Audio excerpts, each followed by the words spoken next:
Cheskame Barakatu.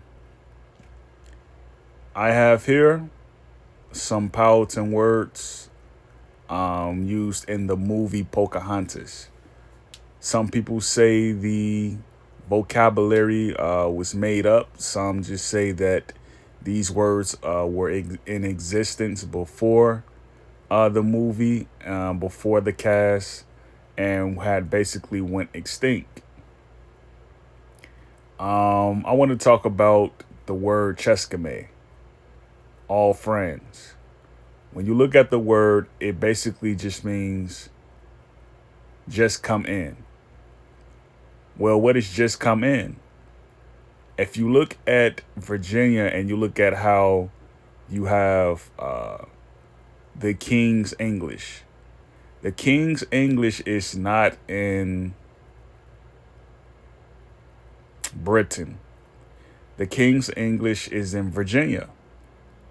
When you look throughout the period where they were introducing the new charter, the new colony, the new country, because a colony is a country.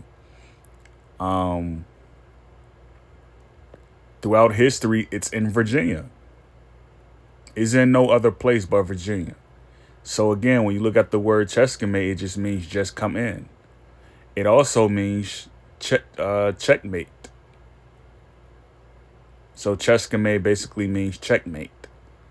So when you use all friends as an instance, you can just say Cheskame. Cheskame. Here we are. Cheskame. Just come in. Cheskame. Checkmate. You see what I mean? And then you have Metacanara, Metacanatora, Metacanatora. I met no ends. I don't understand. I met no ends. It has the word Torah in it. If you know what Torah means, it basically just means the end. A path. Just the end. So you have that word. And then you have Iwinatu, you have Chamawengapa, and you have Huskanatara. All right. So these are words that were used in the movie. That is a movie that I grew to like when I was like 24. You know, I really liked the movie because I was learning about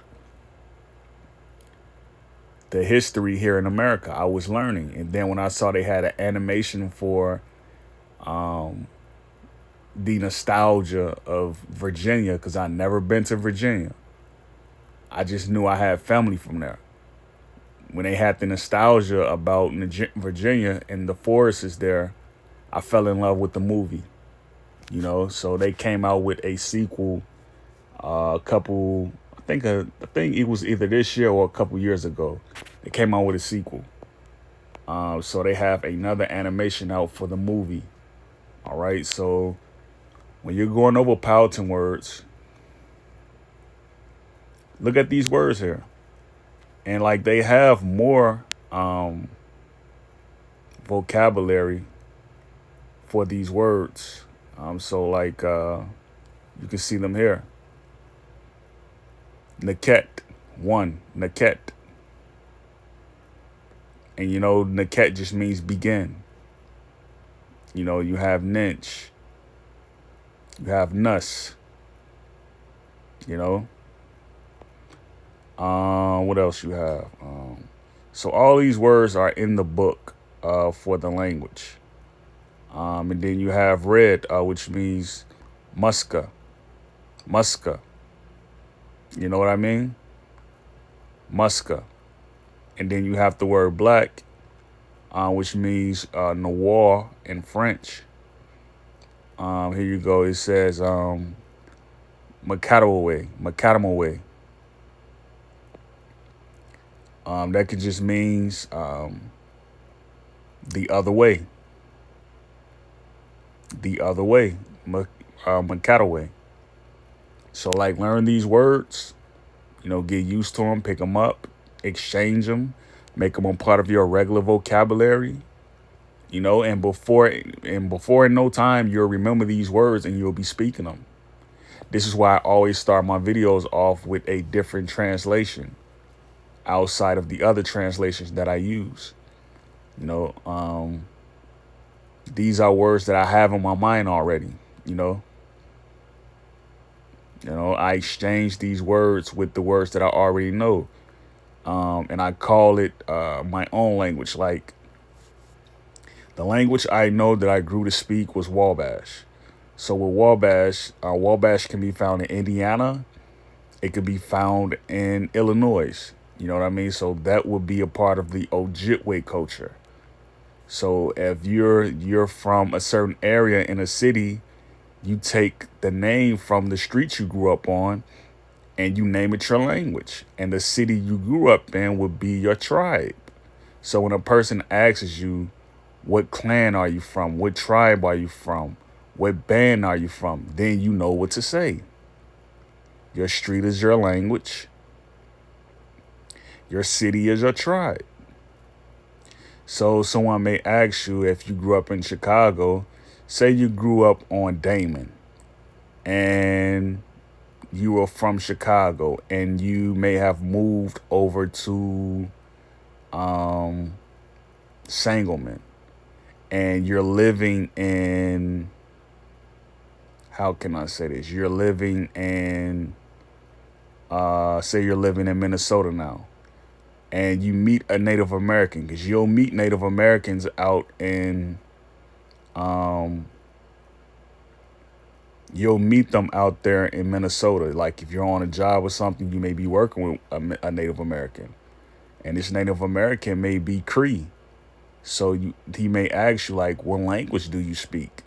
Or she may ask you, what language do you speak? You may say, I speak Damon. And you may have a crossover where it's like, you're living in Minnesota. You've been living in Minnesota like your entire adult life. You may say, I am, trying to think of a street name in Minnesota.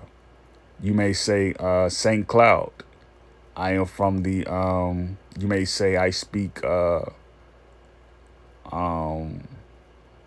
may say I speak Damon in St. Cloud. You may say I speak the Ojibwe language of St. Cloud, the Damon language of St. Cloud. You'll sector them off. Like you'll make a cross. Like for me, like, right, say for me, right, someone asked me what language tree am I under.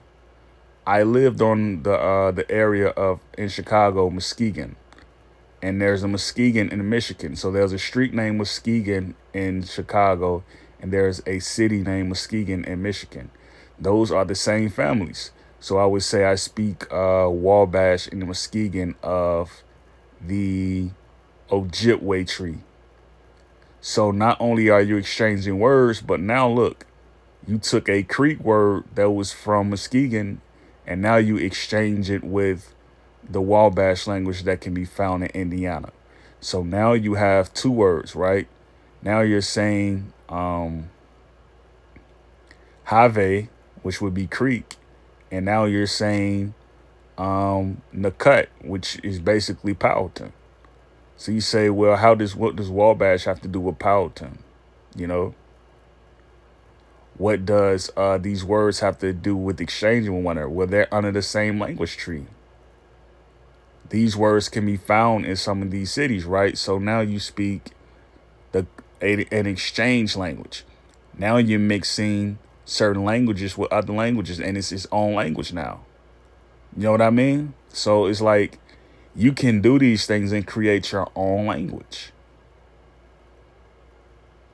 So like, I want to try to remember this word down here at the bottom. I know Alusa means black in Choctaw, right? So I want to learn Makatawa, Makatawa, Makatawa, Makatawawe, Makatawawe, Makatamawe, Makatamawe. Okay, that just means black. Muska. It just means red. Macadamawe just means black. Muska just means red. Macadamawe just means black. You see what I mean? Like, you have to get used to doing that. You have to get used to pronouncing these words, and you have to remind yourself every second how it's pronounced and what it means. And you have to learn how to spell it in many different ways. You know, this is why Africans are so good at speaking a non-written language. You know, and they speak these languages that they speak like Swahili. They speak it very fluently. You know, so I'll see you all later, and I'll just leave you off with these two words. Cheskame Makarawawe. Barakatu Ewe Nek Neku Iwinatu.